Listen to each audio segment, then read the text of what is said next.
Take a break from your busy schedule and join Harold Sala for Guidelines, a 5-minute commentary on living. Forgiven.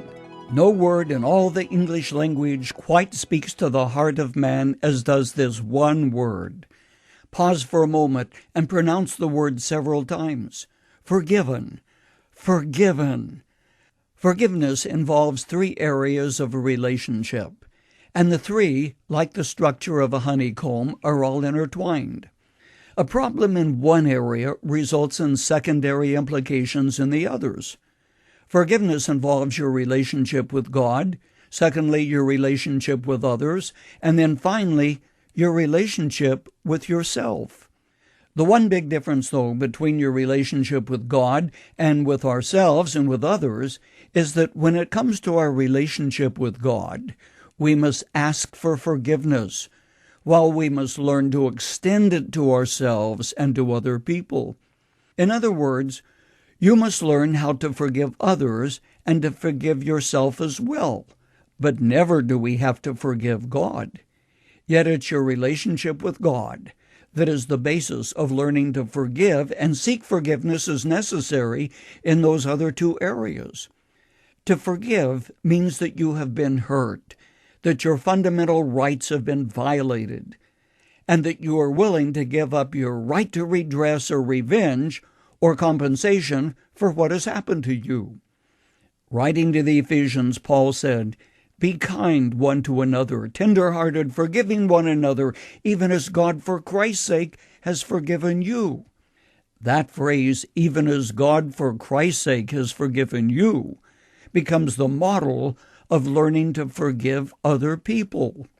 Because God has forgiven you, you have no right to refuse to forgive others and yourself as well. The true nature of forgiveness demands that the act of wrongdoing be put completely away to let God deal with it. Again, forgiveness is the model. As far as the east is from the west, wrote David in Psalm 103:12, so far has God removed our transgressions from us. Following the elliptical course of the earth, scientists have measured the distance from the North to the South Pole, 12,420 miles, give or take a few inches. But the East and the West, friend, never ever meet. Rudyard Kipling wrote, "East is east and west is west, and never the twain shall meet." When you forgive someone, you've got to bury the wrong done to you and treat it as though it hadn't happened. 2 men were discussing the reactions of their wives when they get into an argument. One said, "Well, when we get into an argument, my wife gets historical." "No," said the friend, "you mean she gets hysterical." "No," replied the first, "I mean historical because she keeps bringing up my past."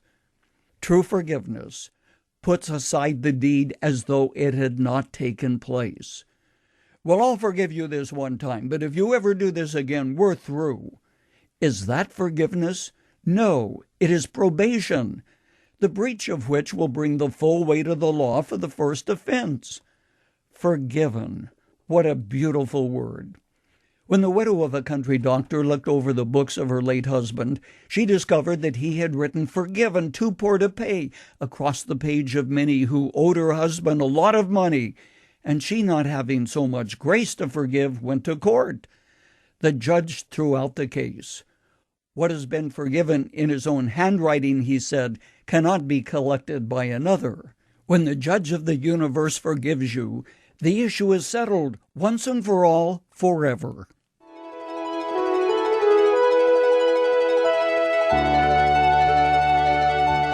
You've just heard Dr. Harold Sala with Guidelines, a 5-minute commentary on living. If you would like to listen to the program again, download a copy, subscribe to our e-commentary, or view other resources, visit guidelines.org. We would like to hear from you too. You can email us at info@guidelines.org. That's info@guidelines.org. Thanks for listening, and we invite you to join us again for the next edition of Guidelines.